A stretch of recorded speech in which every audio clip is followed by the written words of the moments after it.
Hey guys, Kocher here, Kocher in German. Today we are reacting to Star Talk. I'm a huge fan. And the Physics of Sci-Fi Monsters with Charles Liu. I'm super interested into that, and so I think we should just go in. Let's go. I'm hyped. Things that are not alive fascinate us because we are alive, and we don't understand them. We have no idea what happens after death, so nothing can be spookier. One moment, they're talking, they're breathing, they're whatever, they're holding your hand. Next moment, they're not.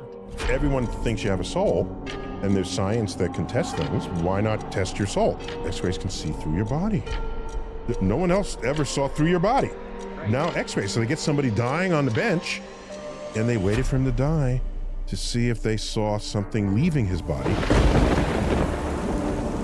Actually, there was an experiment back in the days, like I don't know, somewhere in the 1900s in the beginning, where someone was trying to weigh the soul, and I think it was like 24 grams or so, but it's not a fixed, like it's not like there's no proof for it, like, but he thought that it was like 24 grams, but that was back in the days.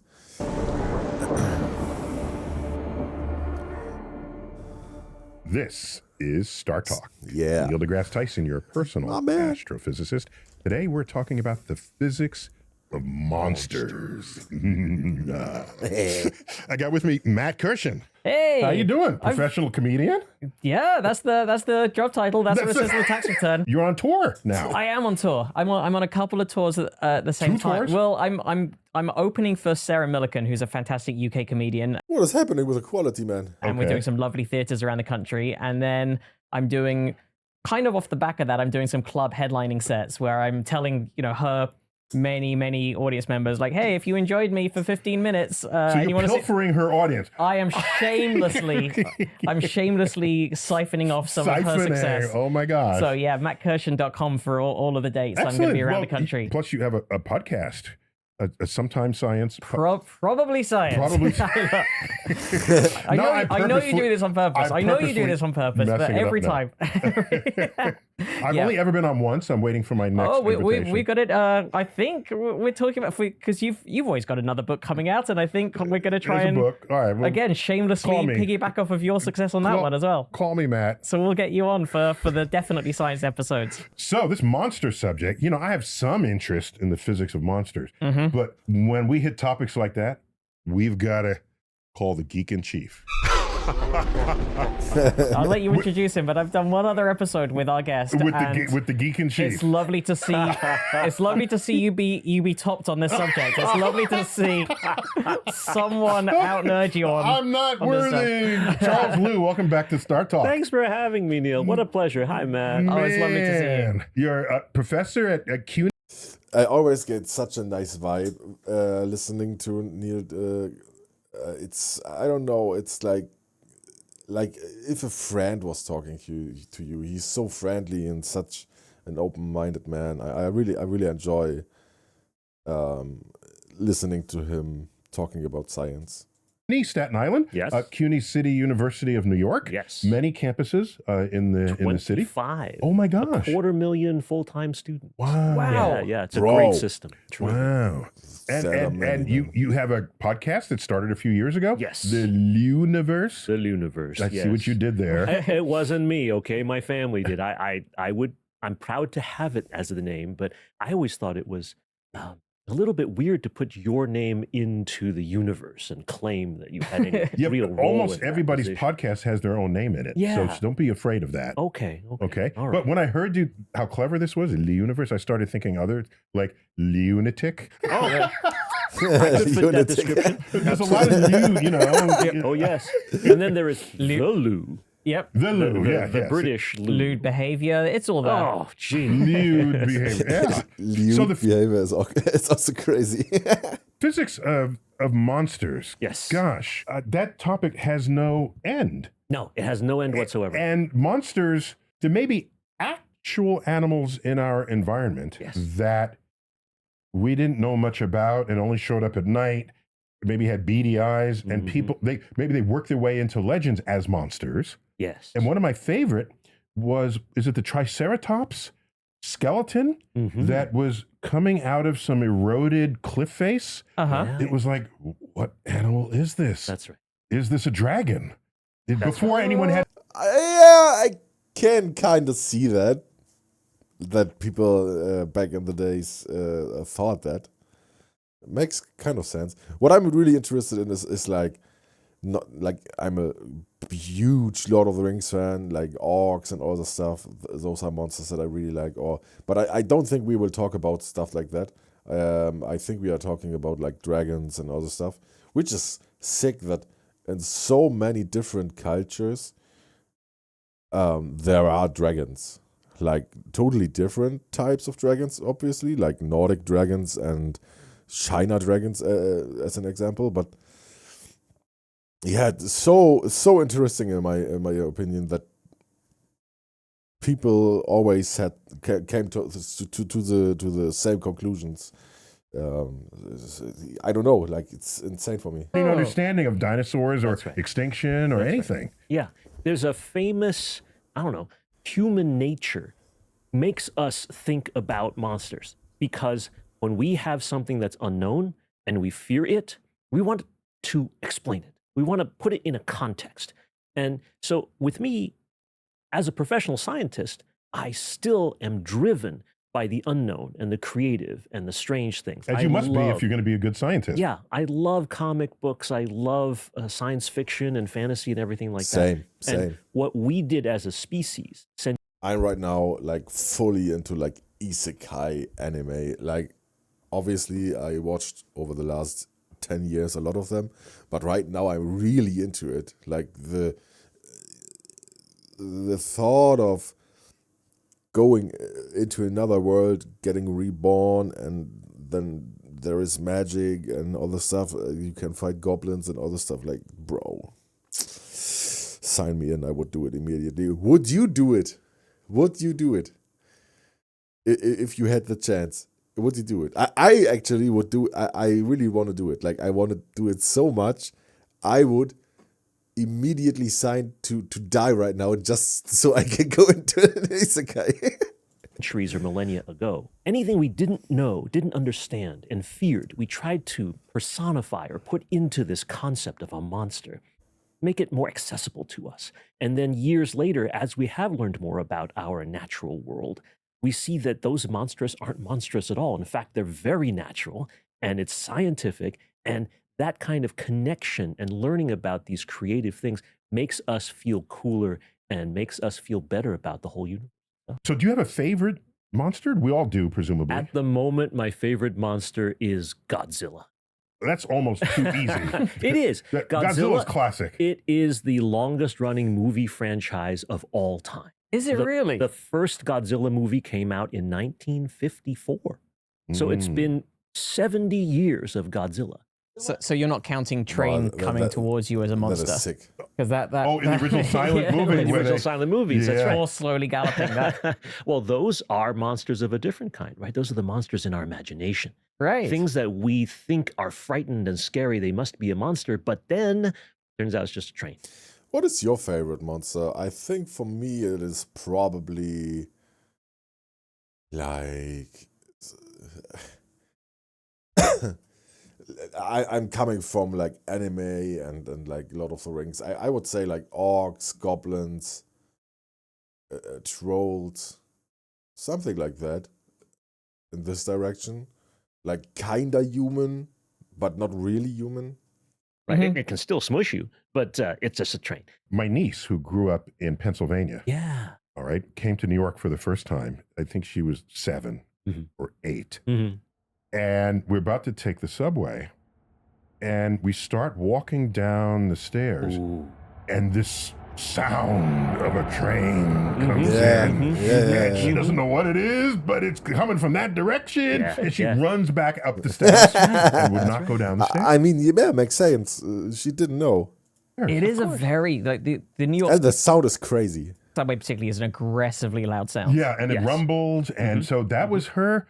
That was a train, which she'd Wow. never seen before, a subway train. But that, why fear it unless you think it will It is harm you? kind of monstrous, and it's coming out of the darkness. You don't see first. first there's the noise, then the lights. Yes. Right. And there's a tunnel, and it's That's all right. of the above. And so Makes humans sense. will do that, right? Okay. Now, the thing about Godzilla, which is extra special to me, is that it can be that kind of subway monster, loud, scary, and it burns you with its atomic breath and everything like that, right? But culturally, when it came to the United States, it took on a different kind of life. You see, in Japan, monsters since time immemorial have not necessarily been these evil, scary creatures. They are just non-human creatures. And as a result, they can be different from humans in ways that you can find in literature, in stories, in mythology, that allows you to tell things, much like the gods of Olympus did, say, in ancient Greek times, about things that we don't understand and are trying to understand, not just of nature, but of human nature. Going back to Greece and Rome, are you Yeah. suggesting, for example, that in our 88 constellations of the Yes. sky, there are non-human creatures up there that you might think of as a monster? We have centaurs and Yes, we have Minotaur. Draco, the dragon, Draco, the wrapped dragon. around the North Star. Yeah, and we have a Minotaur, which is Yep. like half bull. That's right. Half those guys. That be kind of, if one of those showed up at my front door, I'd be scared. Those are pretty monstrous too, right? But they're not portrayed as scary. They're just That's right. non-human things. Yes, and that is precisely how I see monsters based on that kind of cultural thing, right? You have Asian heritage from is it Taiwan. Yes, absolutely. So our exposure to the Asian, if I may group it that way, dragon Yes. is very different from the European dragon. 100%. Yeah, that's what I said. The European dragon is a menace. That's right. That's Whereas right. the Asian dragon is just a playful thing that Not only playful, but noble and very helpful. And so, Yeah. Noble, helpful, like a mythical creature that is like something good. And in the European type of dragon, it's more like an aggressive destroyer. Yeah, and it's so weird, man. That's so weird that it's like they came up with the same name pretty much for the same stuff, but they are so different. forth. The constellations that. of the Chinese zodiac that you know, right? Yes. The dragon is kind of in the middle. The story is very long, but to cut it short, the reason it's number 6 as opposed to number 1, because it's such a powerful creature, is because it saw a rabbit in trouble crossing a river. And so he went back to help the rabbit cross the river and let the rabbit finish in the contest before he did. So the rabbit comes before the dragon. You see? that is some kind behavior. That is great. Yeah, right. In real life, by the way, if any rabbits are listening to this, you shouldn't actually trust dragons because that is just a myth.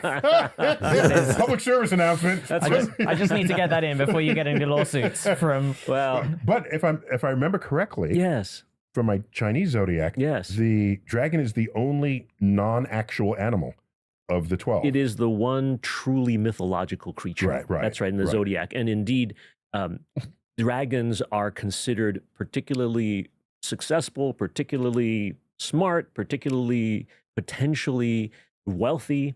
So I'm so not a dragon. I'm so not a dragon, bro.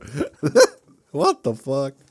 people will actually change their birth dates of their children so that they are born in the year of the dragon. They will delay C-sections, they will Wow. wait and so forth, just to make sure. This is the kind of thing that I Wow. want people to think about when it comes to monsters, right?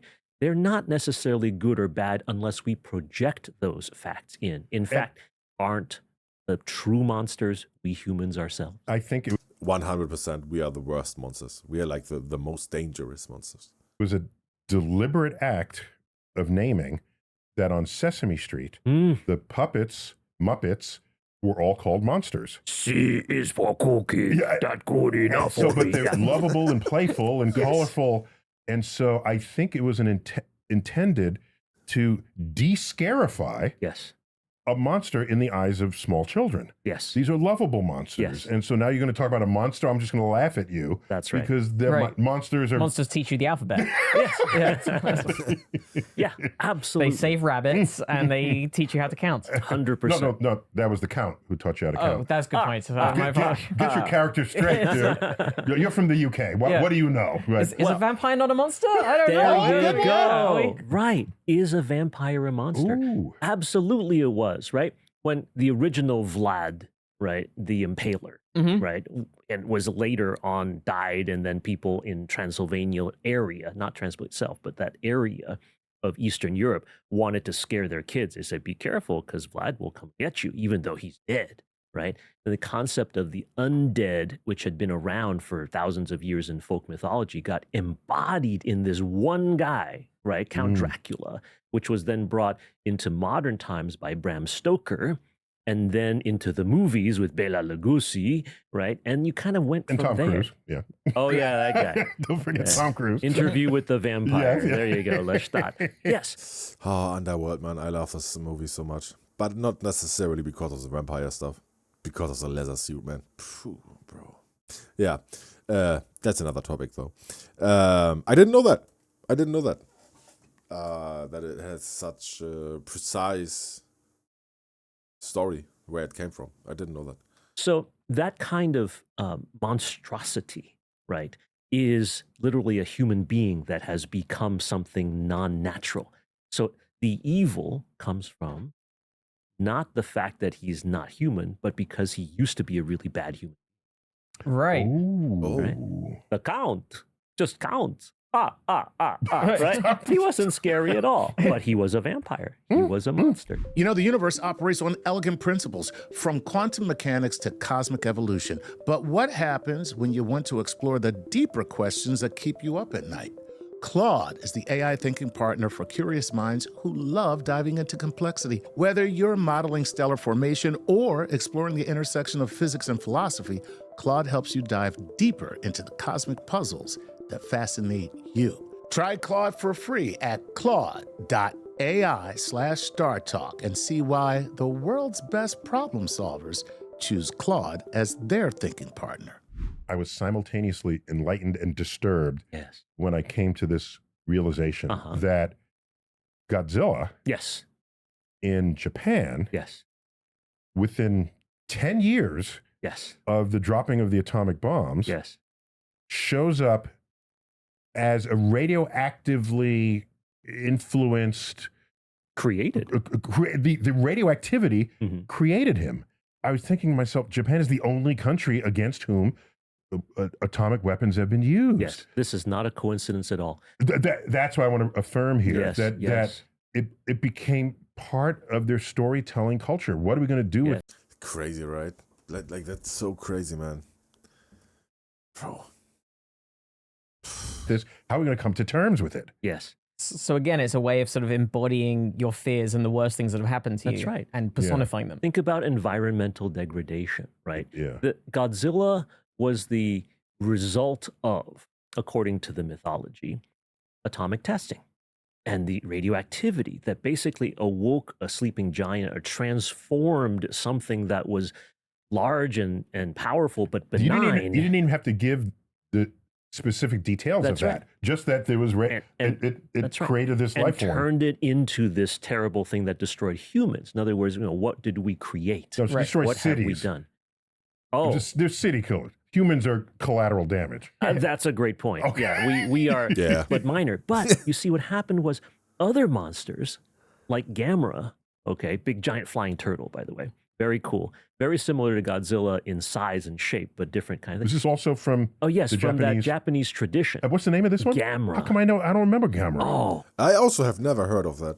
I remember Mothra. Mothra, yes, who attacked Gamera, Yeah, also yeah. would sprinkle little things onto Godzilla and confuse him. But my favorite, can I say my favorite? Yes. But I want to keep Okay. telling me about Godzilla. I All just right. have to get my favorite out Get there. your favorite. My out. favorite was Rodan. Rodan, Oh. big flying I also have never heard of that. guy. It was basically a Just big- pterodactyl. Big pterodactyl is just Because flying it around. was supersonic. Okay. It would like fly and trucks would tumble Yep. in its wake. In its wake. That's right. And I said, if I were a super monster, I want to be. Well, before Mothra became a butterfly, Mothra was a caterpillar who flew. Well, I thought silkworms. Mothra was a moth. Mothra became a moth after, but originally Mothra was larval, and like nature, right?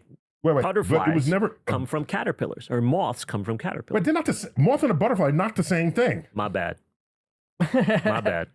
Mothra is a moth. Thank you. Okay. Butterfly is a butterfly. Okay. But yes, Mothra, before achieving the flying state, was a caterpillar, a silkworm, literally, that flew out. Silkworm, like lots again, and you lots get of stuff. the regional right. culture. That's Yeah. right. And so there was actually one of the great monster movies of all time. It was a collab. Okay, they had Godzilla, Mothra, and Rodan together to fight King Ghidorah, which had 3 heads and was very, very dangerous and was like brought in from alien. King Ghidorah was not a product of Earth. It was an evil monster. Wasn't there an episode? Wasn't there one of these movies where Mothra as a caterpillar spins a cocoon yes. to trap the enemy monster? Oh, many episodes. Oh, many episodes. Okay, many things that like wasn't that. just Yes, the one I saw. and in fact, there's episodes. We keep calling it episodes, but they're just individual movies. But the franchises have become so huge that they're almost like individual episodes. But at least in one movie that I saw a long time ago, I don't remember the exact details of it. When Charles says he doesn't remember the exact details, it means he doesn't remember every single detail. You can't do it to the syllable, but just has the kind of like broad stroke. Okay, yeah. Okay, just You're I want very to clarify. sweet. No. Okay. And the eggs hatched, and there were 2 new Mothras. The scientist says knowingly, yes, multiple births are common in the natural world, or the insect world, or whichever world it was he was talking about. But that kind of connection between these monsters being representations of nature, something like King Ghidorah, which is the representation of evil and conquest, right, wound up coming against each other. And monsters like Godzilla, which wiped out cities in early episodes or early movies, wound up saving humanity more than once, including, ironically, against humans creating a new monster because of environmental degradation, not nuclear, but pollution. Famous movie, Godzilla versus the Smog Monster. The Smog The Monster. Smog I Monster. have never seen it. Why do you know that? Yeah. Charles? There was also Why do you Godzilla know agreed. Not, I haven't seen. I have never heard of it actually. Like I know the Godzilla movies, like the newer ones. Like I watched all of them. Super nice, like super good. But the old ones, I have never watched actually. Like I saw some clips of it, yes, but I have never seen the original Godzilla. Used to bike to work a couple of days a week. Godzilla cuts down on meat consumption. Yeah, That's vegan. just like very Godzilla. Godzilla does veganuary. That's right. Well, Godzilla's difference from just a big dinosaur is his atomic breath, right? And the physics of the atomic breath have been retconned over and over again. How does he breathe fire, right? How does he breathe this Right, terrible weren't stuff? dragons breathing fire before Godzilla did? Yes. But here, this is a different account. And That's also, right. presumably, the myth of dragons and breathing fire long predates any human knowledge of atomic energy. That's Yes, right. That's yes. right. And so the idea that this fire comes from that is very important, and it's atomic in nature. But Gamera, that turtle guy that I was referring to earlier, A flying turtle. yes, actually, Turtles must go to the drive-ins all the time to see turtles this. are great. Yeah, they love that stuff. Because they're the slowest moving thing. That's right. Like, If you have a flying turtle, They got flying, they got ninjas. Like, those are doing Ninja Mutant. Oh, and Master Oogway from Kung Fu Panda. they're batting above their is that- average is in that their, also a above their turtle? weight. In Kung Fu Panda? Oogway is turtle in Mandarin Chinese. And Master Oogway is the turtle. Stupid. Did you know that? Bro, it's insane what these people know. It's crazy. Man, I love it. I always feel so dumb, but I always feel like, oh man, it's so nice to get all this information. Yeah. I'm more of a turtles punch Cantonese above their speaker. weight. Are they different? Like they're different languages, right? I haven't screwed Yes, that one up. Okay, thank linguistically you. different, even though they share the same written forms. Good. Yes, It's nice to have my joke fact checked in real time. I like that. I'm Thank just you. glad turtles get some love. That's right. Get some loving Yeah, out there. Gamera not only like catches a child that's falling, like he eats fire. It was figured out in the first Gamera movie that the reason he was destroying cities was because he was seeking fire and he wanted to eat it because he needs that. That's his nutrition. And so when he knocked over a structure where a little child was watching and it was like the child was going to fall to his death, Gamera caught the child, put it down. It then literally was willing to leave the world to save Earth. What happened was the humans said, we want Gamera to survive. Gamera's obviously not evil, but he can't come around and knock down our cities. and eat our oil refineries. And so they created something called Plan You said Z. he eats fires. Yeah, Yeah, he eats, like Plan Z. Okay. And they had him stalled at a train depot and just kept sending trucks and train cars full of gasoline onto him so they would catch fire and so he'd eat the fire. And then they cut that off when they got Plan Z ready. They had all these flares that would slowly get him up a mountain, and they'd walk up the mountain. Okay. But unfortunately, a hurricane came, a typhoon, and blew out all the flares. And so he was like, "Oh, blasted typhoon!" He was gonna head back down to the city, but then the volcano erupted. So he kept going up toward the volcano. Is this Fujiyama erupted? I don't remember which I mountain. mean, how many it was. volcanoes are there That's in right. Japan? Right. I mean, But this is just amazing coincidence. You have a typhoon coming and a volcano erupting at the same time. And then he slowly went up to the top, and then he got into an area which had a lot of fire, and then the area closed up and turned into the top part of a rocket, which then sent him to Mars. wow. Okay. Yeah. Bro. Isn't that cool? What the insane? Like it's cool, but it's like, bro, how many mushrooms do you need to eat to get to make such a story up? Like, holy crap! No. But I love it. But so, Yeah. in terms of the science of monsters, Yes. many of these are derived from actual life forms Yes. that are important to us, what we think about and care Dinosaurs, about. for example, in the case Right. of Godzilla. Yeah. One thing I've always had an issue with was to be that large, Yes. yet that nimble. Can't do it. You can't do that. Can't do it. No, it's physically impossible. Right? Yeah, so talk about that. Well, the scaling of volume and surface area and height, right, goes at different powers. Mathematical powers, Yeah, not physical powers. Well, that kind of too, right?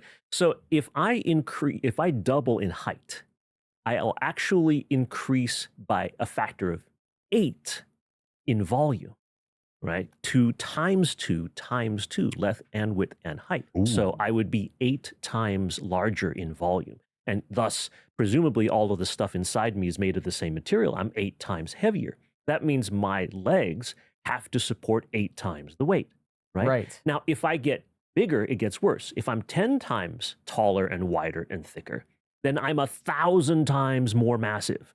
Okay. My legs are increasing in surface area, in cross-sectional area, only by a factor of 100 in that case. Right. So my bones have to be 10 times stronger to support my weight. Well, because your strength goes not as the volume, but as the area. That is cross-sectional generally area. I didn't know that. I have never thought about stuff like that. Like for me, it was I always thought if everything grows the same amount and it looks the same, it's okay. But bro, math is crazy, man. Physics are insane.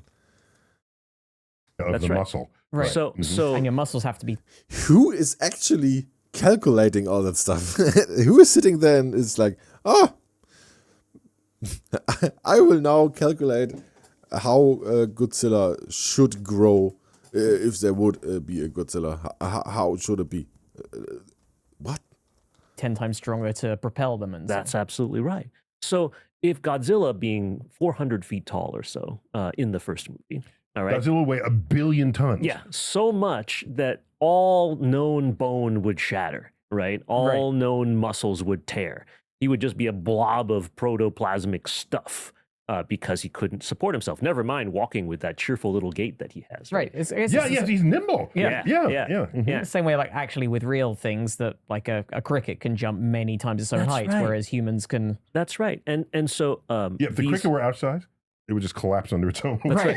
Yeah, its legs 'cause would not that's be always able to the- support It's itself. spindly little legs. Because when you read about it as a kid, they'll say like, "Oh, a flea can jump however many times its own height," and if that were a human size, then it'd be able to jump over the Empire State Building That's or right. whatever it is. And that's actually no, it wouldn't. It would just kind of lie flat on the floor. And kill me now. These are people who don't know physics who are Right. giving those. But- Yeah, I didn't know that. I literally didn't know that. Learned something here again. This is where that creation of monsters like Godzilla get exciting to us, because we do see animals, insects, things like that are smaller than us do amazing superhuman things if they were scaled up to size. Right. So we imagine that if they're even bigger than we are, they'd be even more amazing and powerful. But the physics prevents that, right? That doesn't make them any the less cool. And so modern monsters right, are looking more and more friendly and cuddly, right? Less and less evil and scary. You're very helpful there. And so I just realized we had a monster earlier than our version of a monster earlier than Godzilla, and that would be King Kong. Yes. Yeah. King King Kong. Kong. That's 20 years earlier. That's in the right. 1930s. That's right. Uh-huh. Right. And a giant monkey, ape, chimp type creature who was benign and perfectly friendly and was living on a Skull Island and doing great until humans decided to take him to New York and show him off as the eighth wonder of the world. And only then did he become bad and harm people. Right. The movie, now that I'd forgotten this, That's was right. quite sympathetic. It was to King very Kong. much so. It was. Some people think that it was a way that the movie makers were trying to say, "Hey, don't hurt the environment, guys." Which is good. Like, it's so annoying. Like, we humans are probably the most dangerous monsters of all because, like, we destroy ourselves so much. It's insane. It's insane that we are like that. Oh man, this makes me so angry. I hate this topic because, man, we could imagine all humans would work together for a goal, let's say. Going on another planet or something. We would achieve so much more, I think. On the other hand, like, we never had so much technology. We never had the technology evolve as fast as in wars. So, You know, take good care of nature, It could lest come back it and comes bite you in back the and ass. bite you or bite you in half, which was one of the scary scenes of King Kong, where he actually had a human being in his teeth. Dangling, and actually right. dangling, and while he like bit down on it, and he was like, "Oh yeah!" That's scary, right? But that was sort of nature unfettered if humans messed it up, right? And he wound up being in love with Fay Ray, the girl, climbed up the Empire State Building, and then airplanes came and shot him and killed him, and he fell down to earth. And the last line of the movie, "'Twas beauty killed the beast." As he's laid there dead on the He street. lays there dead on But the it wasn't. street. It was the airplanes, right? That's right. oh man. Or Technical. or it was humans that killed the beast. Right? Yeah. The beast was this beast was actually a very friendly guy. I mean, he treated the humans with perfect kindness and normal behavior until he was put in this environment. And one of the things also was the humans losing control of nature, right? Because Another repeating theme. That's right. When the reveal of Kong happened in New York City, and the flash bulbs were popping, and Yes. he was getting upset, and he was pulling against his restraints, right? Well, the impresario said, "Don't worry, ladies and gentlemen, those shackles are made of chrome steel. There's no way he can break out of those," right? And then he breaks out of them because humans underestimated the power of nature in our hubris. And we overestimated the power of our Chrome steel, which back then in the 1930s That was was the like, thing. oh, wow, chrome steel. That's why they made car bumpers out of That's chrome right. steel. That's right. Yeah, before your day. I've seen chrome. I've Before seen my the- day. Okay, I don't know about your day. But yes, So another sympathetic monster, yes. but you have to remember that you were sympathetic to him is Frankenstein's monster. Yes, absolutely. That, I Yeah. felt sad for the thing. Yes, considered by many to be the first true science fiction novel in the European tradition. Percy Bysshe Shelley's wife, Mary Shelley, wrote this book, Frankenstein. It went through several editions in the early 1800s. But the monster was the creation of Dr. Frankenstein, who was trying to Frankenstein. Sorry. That's the Gene Wilder version. It's Frankenstein. And but actually the real monster is Dr. Frankenstein and not the monster itself. Which I liked very Or the creation actually. much as well. Yes, and Igor instead of Igor. Yeah, right? But it was an allegory about what happens when you try to violate nature, because here was a man trying to reproduce, trying to create life. Trying to be God. Yeah, that's right. Trying to be a woman, trying to give birth to life. And so the combination of just defying nature and defying God caused Mr. Frankenstein, Dr. Frankenstein, to lose control of the monster, and the monster winds up becoming this bad thing. So comment on the details of how he accomplished this. So he went to graveyards Yes, and got body parts that are long dead. that's right. And Which then, at that time was also social taboo. yeah, of course. You weren't supposed to mess with people. Since Da Vinci's day. That's right. Where else is he going to know where all the muscles are? That's He right. digs up cadavers That's in right. the dark of night. You're not supposed to do that. Yeah, and would presume, and that they were grave diggers, grave robbers who they would Well, they would take employ on the sly. Well, no, they wouldn't care about your body. They wanted the jewels. jewelry. Right. Yeah. But there were people who would then grave rob and steal for the cadavers, right? Or for the artists or for the Would they? Eventually. doctors. Yeah. Oh, so Eventually. they got a third party to steal Well, instead of him. that came later, sort of in Crazy. the mid-late 1800s. So what I'm getting at Yeah, okay. is the idea that the body is absent some life force, Yes. okay? And you can't have electricity in your novel until electricity has been discovered That's right. as a thing that you can That's right. harness. And so do you remember the exact year of the... 1817, 1818, I think, is the first edition. Okay, so Ben in that Franklin area. Bro, how does he know all that? was active with electricity By then, at the Ben time. Franklin had already figured out plenty of electricity. Yeah. And at that time, guys like Galvani, right, Alessandro Volta, Mhm. these guys had started attaching electrical connections to like frogs' legs and things like that, and made them twitch.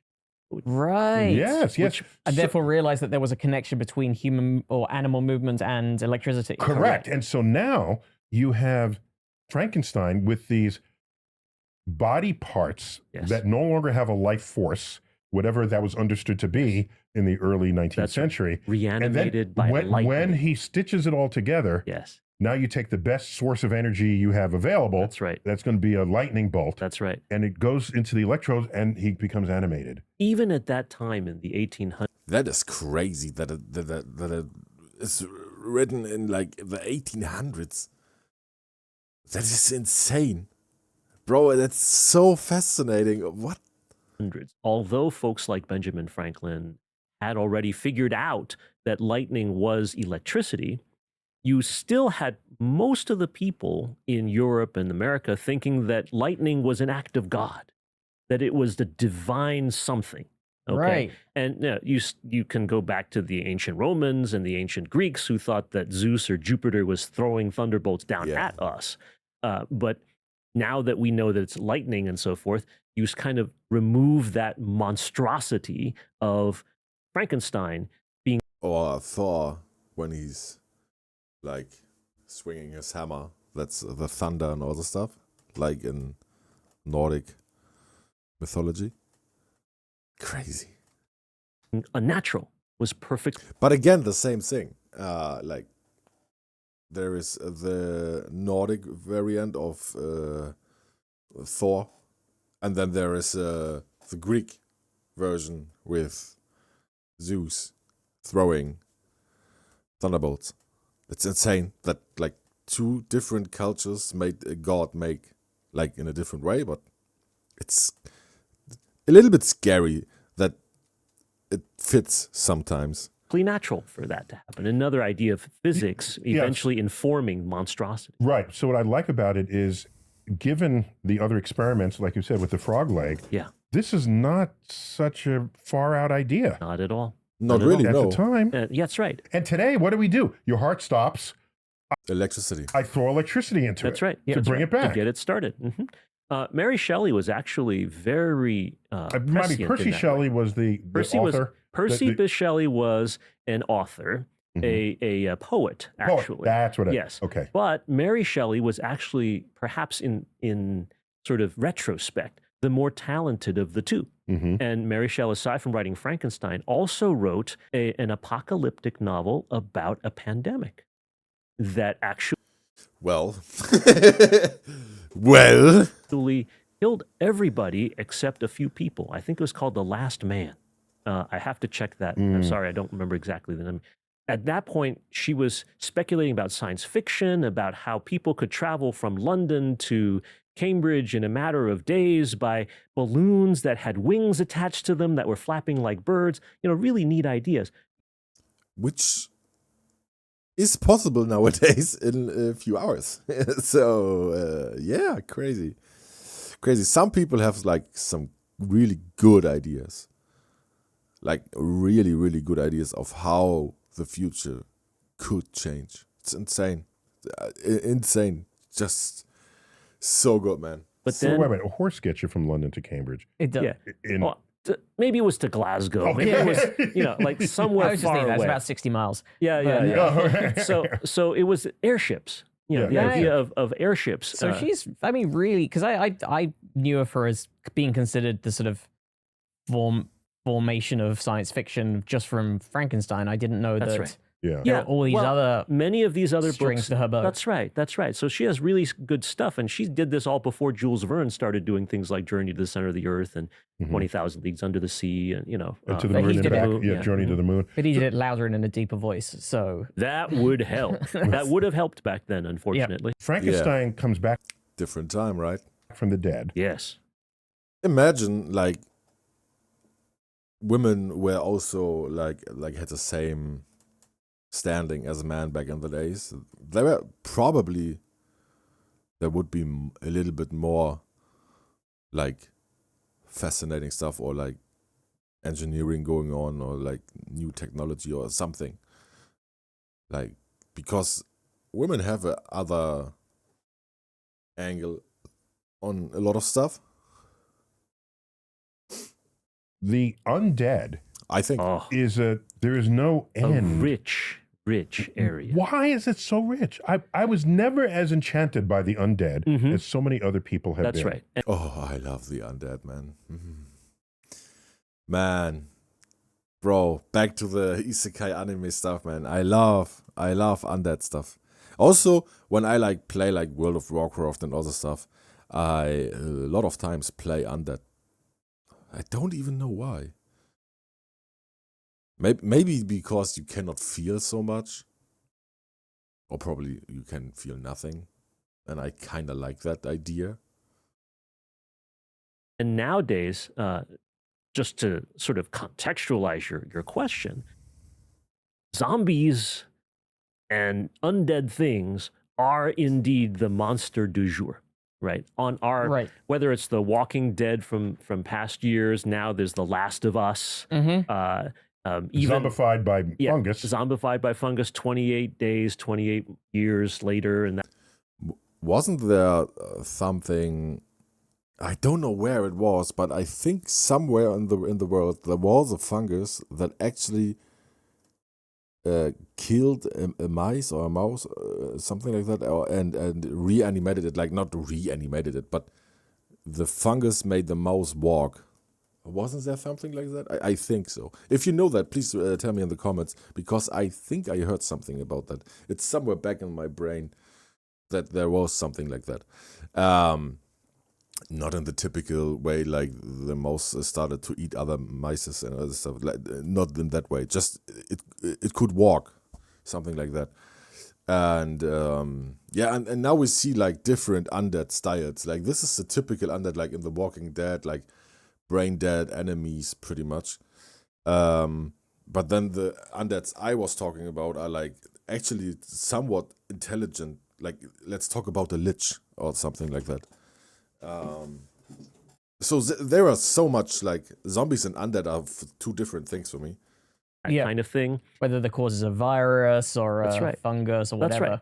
Things that are not alive fascinate us simply because we're not dead, right? Think about this.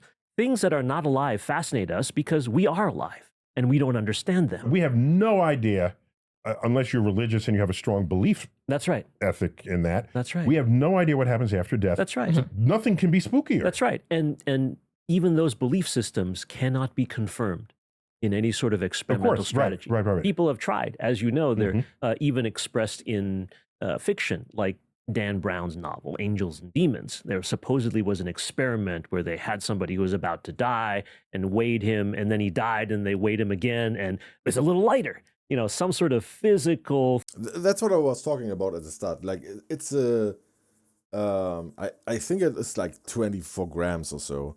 Could be less, could be 12, but something in this. It's like a small amount of grams when the soul leaves, but it never like actually. There is no proof for it. There were like 2 or 3 times where that happened, but didn't like the methods of weighing or measuring in that time were not like accurate enough, and also the theory of there's also the theory from the same doctor, like he also did it with the dogs, like when dogs died, and there was no weight loss, and so he said a soul has like no a dog has no soul. Like what the of course, like you know what I mean, like. And then there are like other people that said like every living thing has a soul, even plants. I mean, there are plants in this world that can actually see, like they copy the form of the leaves of other plants just by seeing it. I think there's a study that right now going on also about this. Like it's crazy. It's crazy. Like the topics of the like. Oh man, yeah, I can like blah blah blah talk a lot about this stuff. I'm not so known in it that like I know bits here and bits and there, but there are a lot of videos about it. Check them out if you want to know more about that stuff. It's super interesting, and I love the idea that that humans have a soul, or like all living things have a soul. But also I think that when we die, it's like turn the light off. It's like when we are asleep, and like fully asleep, like in the fully off mode. You know what I mean? Like you don't dream, you don't think, you are like just not there anymore. They even like tried a soul. And you got to give them credit for doing the experiment. You got to try. Yeah. So if everyone thinks you have a soul, and there's science that can test things, why not test your soul? So right after Wilhelm Röntgen discovered X-rays, X-rays can see through your body. No one else ever saw through your body. Right. Now X-rays. So they get somebody dying on the bench, and they waited for him to die to see if they saw something leaving his body with the X, and they didn't. They did not. Yeah, that's right. Yeah. So there have been continuous experiments to try to understand what it is that makes something alive versus not alive, right? Because a living person and a dead person, seconds apart, for example, right? One moment they're talking, they're breathing, they're whatever, they're holding your hand. Next moment they're not, and we can't get into their brain to figure out how that works. An important feature of The Walking Dead. Yeah. Which I actually don't even know if I want to know that stuff. Because there's one, like, being dead is not a thing that I'm scared of. Like, it's a procedure right before being dead. The dying state. The moment you die. Like, the active moment of dying where you realize you will die. This is the one thing I'm, like, kind of scared of. Because I think it's the biggest panic attack I will ever have. In my judgment, Yes. was... if you were dead for a long time, so your body was putrefied, you're not going to come back to life. That's right. So they recognized that your organs You and have everything... to be mostly dead.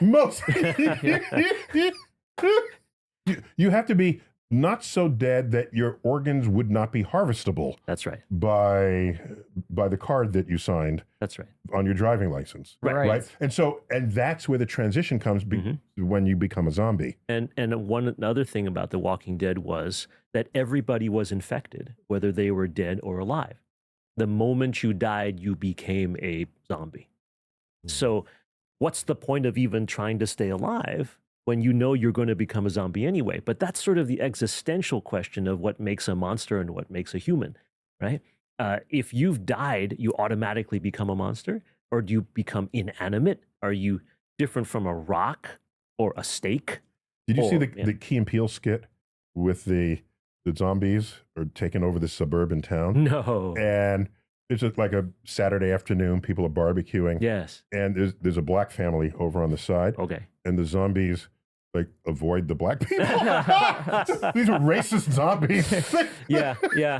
And of course, you can do something like what happened in World War Z, where the author said, we actually don't know why these zombies violate the laws of physics so completely. And yet they do. I didn't like World War Z because the zombies ran. You can't. Oh, yeah. You can't. If you're a zombie, come on. You got to drag a foot. Drag something. Well, you don't be chase me down the street. In the movie, they ran and they were very fast. In the book, they were actually quite slow. You read the book? Of course.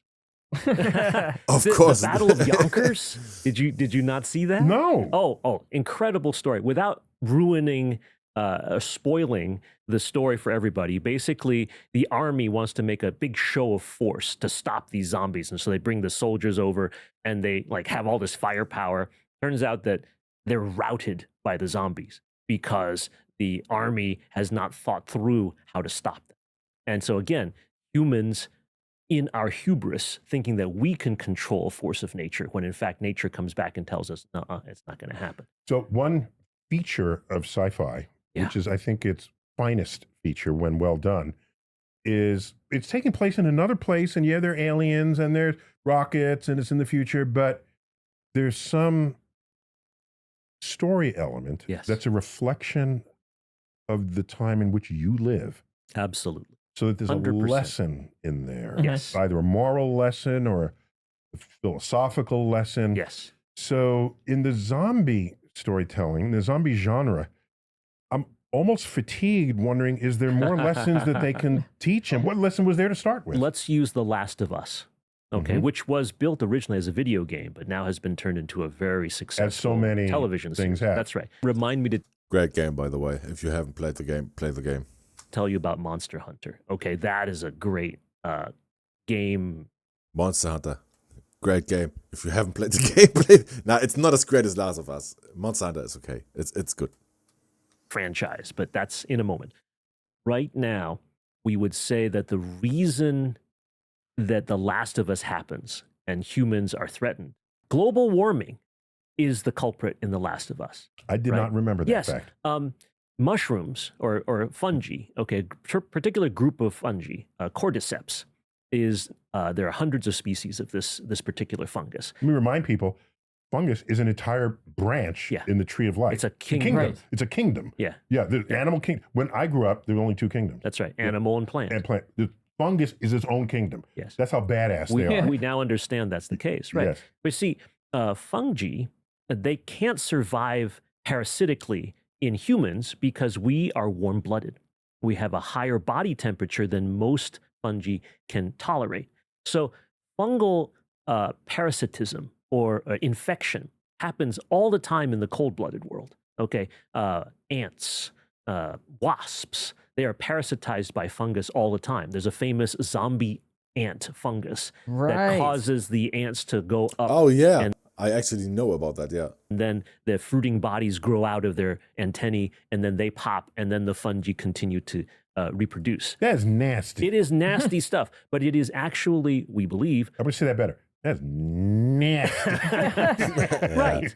But it's natural, right? Mm-hmm. And we consider that to be very scary because that doesn't happen to humans. When we get diseases, it's from viruses and bacteria most of the time. Not from fungus. But not from fungus. We get skin-to-skin fungus. Yeah. We get little things. Yeah. But what happens in the Last of Us mythology is that because of global warming, funguses or fungi start to evolve to be able to live in warmer temperatures. And eventually one of those parasitic fungi, the cordyceps, whatever. Jump species. Right? Jump species. And is able to live in humans even though our body temperatures are 98.7. Not just on the skin. That's right. Where it's not inside. Body temperature. And so we basically become parasitized by this fungus. And the fungus is not evil. The fungus is just a fungus. Right? There are fungus. It's trying to make more fungi. It's a fungus among us. There is. It's a fungus among us.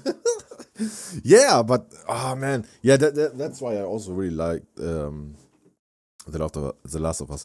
I actually have never played it, but I watched a full-on game, like play through it, and I enjoyed the story so much, man. Like, but I don't like the type of gameplay playing it myself. That's games I really like to watch. I also like Witcher and other stuff. Those games I really like to watch, not to play myself. It's insane. Like, imagine, bro, if that ever happens, I hope I'm dead already. Bro, this is so. Oh no, Nothing of it's so scary. Like imagine like a fungus like growing in your body. evil stuff. But what happens when humans are now threatened as a species by the fungus? You find out we humans do monstrous things like kill and oppress and push away and isolate and so forth because we are afraid of what we have created from the global warming and from the natural reaction of nature, fungus evolving to thrive in what we create. For whom the bell tolls, It the tolls monster for thee. bell. That's right. The Well, monster bell tolls for us. Stop ringing that monster bell. We've told you so many times. I don't even know why we have a monster bell, to be honest. But the fact that just stop it. Stop. Monster. You would give zombie storytelling high grades yes, for continuing this tradition of science fiction to hold up a mirror to who and what we are. absolutely. Nowadays, right, we can't see these things, these biological monsters. They're microscopic, right? Ooh. Unlike the They're macroscopic smaller than ones we that- are that's rather right. than bigger. So they sneak in, and they are as unknown and as unknowable as ghosts and spirits and so forth, right? So it's the frightening part of it is that what we don't understand and what we don't know. This has been true for all monsters throughout all of history. Okay, what about Invasion of the Body Snatchers? Yes, That was interesting because the I don't know what that is. monster was just a another spore. but it was a complete other human being. They didn't look weird, they didn't look scary, That's right.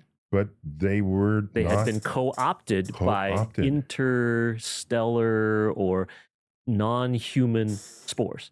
So instead of a fungus that had evolved from our Earth, they had dropped in from somewhere in from space. space. But you would come out of a pod. Mm-hmm.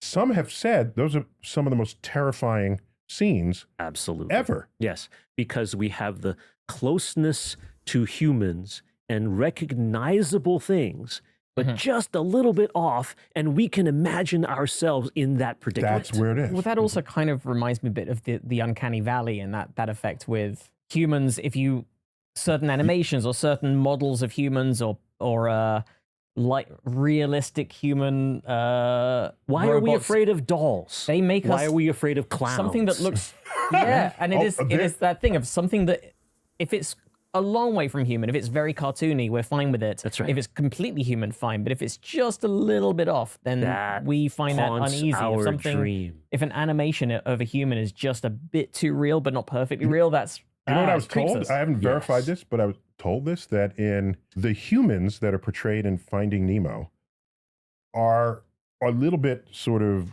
clunky, Yes. but they did that on purpose because if they were too real, it would just be weird. And we wouldn't be able to sympathize You with the fish. You could, Right? Because that's the goal. That's right.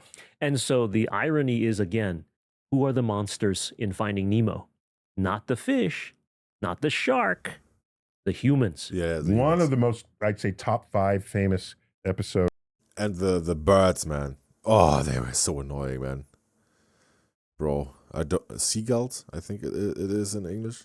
Seagulls. Oh, so annoying. Of the Twilight Zone has the Yes. word monsters in it. So this episode, I forgot the exact name. The monsters are due on Maple Street. Yes, I think that was that's it. right. In one of the homes, the lights start flashing. Ah, Their car automatically turns on. And the neighbors wonder, what's wrong with the Joneses over Mhm. there? Why is their house doing this? And, are they, they're monsters, or they start to fear them because things are happening to Yes. them. We're your neighbors, we're your this. And then it doesn't happen. It goes to another home and weird things happening. The garage door opens and closes. And then they start turning on each other. yes. And this continues, and oh my gosh. And then it ends. I have to do it because it show's 60 years old. I'm allowed to give us Flashes out to the aliens. It comes out to the aliens, Mhm. and the 2 aliens observing Elm Street. And they said, does this happen every place we do these experiments? They said, yes, the humans will turn on themselves just by the. He says, so they'll be easy to conquer. Yes. we don't have to. 100%. Yeah. We are the monsters. That's right. That's right. Definitely. We are the monsters. The monsters in space, in Monsters by Godzilla, the monsters that infect us with their fungal mycelium spores and stuff. Right? Stop, They're don't say just, that. I know, right? They're just forces of nature. The thing that makes them bad is us. And this is the commentary about monsters. Once we become familiar with monsters, they're not so evil anymore. Buffy the Vampire Slayer, right? Angel. They have monsters now that are friendly, or the Twilight books, right? The vampire. Bro, Twilight. Bro. They ruin vampires. Vampires are just love-struck teenagers and stuff. And they're friendly and they glisten a little And they're bit. handsome and That's cute. right. And So The they are real monster is unrequited love. You got to watch out for those things. That's right. And Bella will come for you if you're not careful. With the Monster Hunter video game, it's so popular that when it was coming out, other video game makers kept their new products off the shelf until there was enough time for Monster Hunter to penetrate the market, right? The monsters coexist with the humans. They're just part of the ecosystem. And that the monster hunters are just the people who have to keep the balance. Like the monsters go a little wild. They're a little too violent. There are a little too many of them. You have to take care of them. You have to control them. But then you have to figure out why those monsters went out of control. And in almost all cases, it's because somebody who was not one of those monsters tried to do something unwise and lost control. so I'm reminded. If you haven't played Monster Hunter, play it. It's really good. It's for real. It's really good. It's a really good game. Carl Sagan's one of his several famous books, The Demon Haunted World. When I saw that title, I was like, oh my gosh. Yes. Tremendously important. It's the fears, the monsters embody our fears. Yes, very much so. And also, what Carl did in that book was to make very clear the difference between a scientific and a non-scientific monster, right?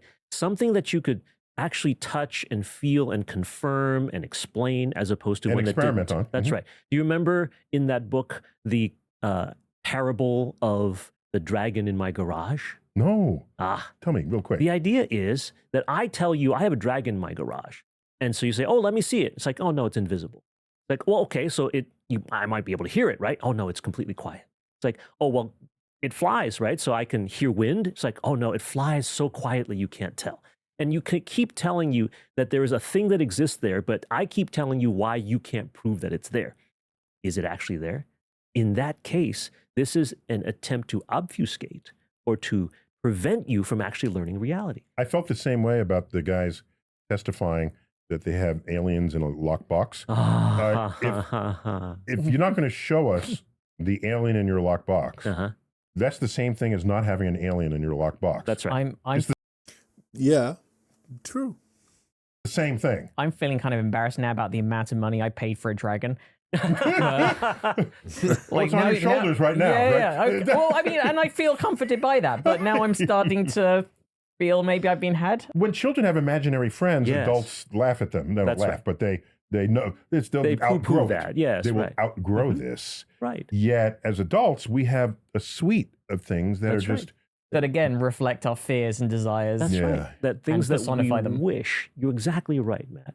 And we laugh to some extent, right? You can prey on them in your comedy shows, Mhm. right? And you make people laugh at themselves, at the kinds of things that we hold in our bodies that are not physics, that are not scientific, and yet they rule our lives.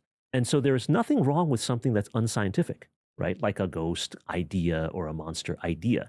It's only when you are trying to use that in a negative way or to control or to be otherwise whatever. The same goes for religions, by the way. 100%. Negative toward people, that those monsters become truly monstrous. And I find interesting that, just as a physicist, there are fewer physics monsters than biological monsters. At the moment, that is true. At the moment, right. And I don't know what a physics monster would even be when I think a black about it. hole, maybe.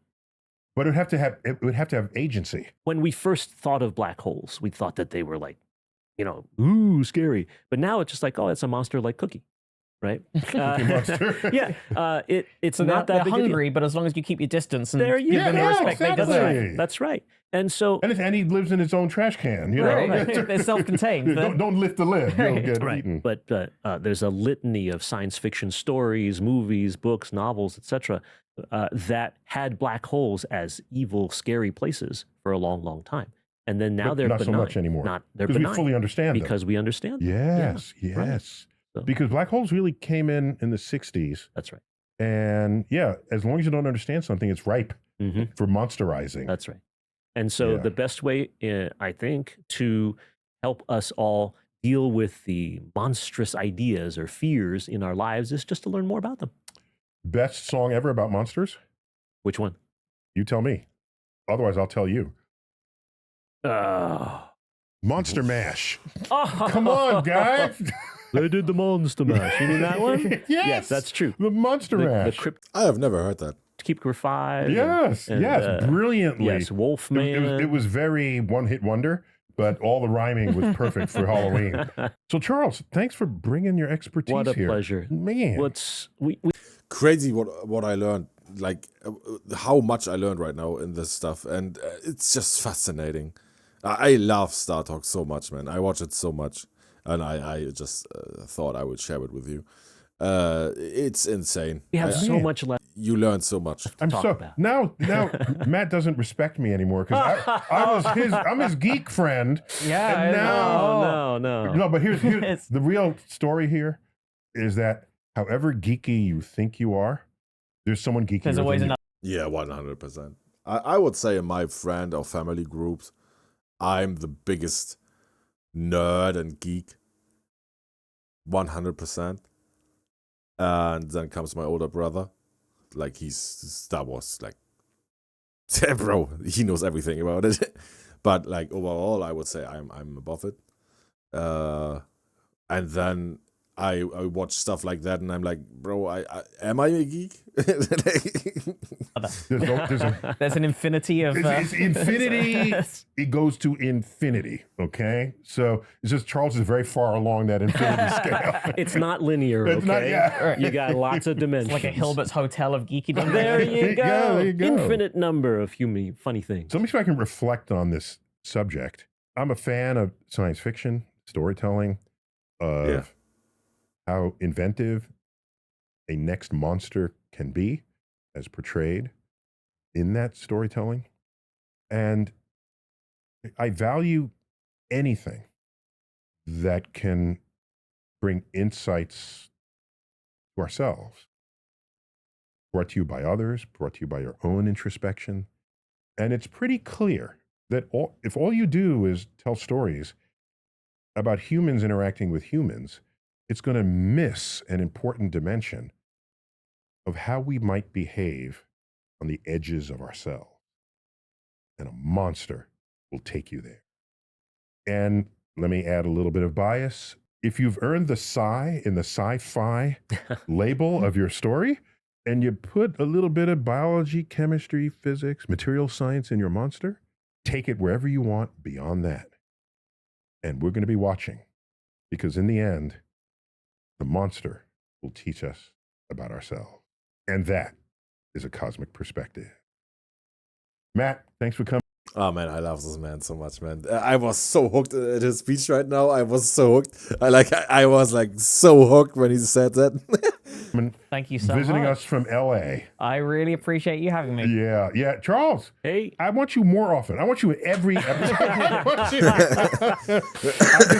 I like it because I learn something every single time. oh, And the same is true for me too. and I boost my geek street cred. I can say I spent an hour with Charles today. Back off. Thanks, Neil. Always happy to be here. All right. This has been another installment of Star Talk Monsters Edition.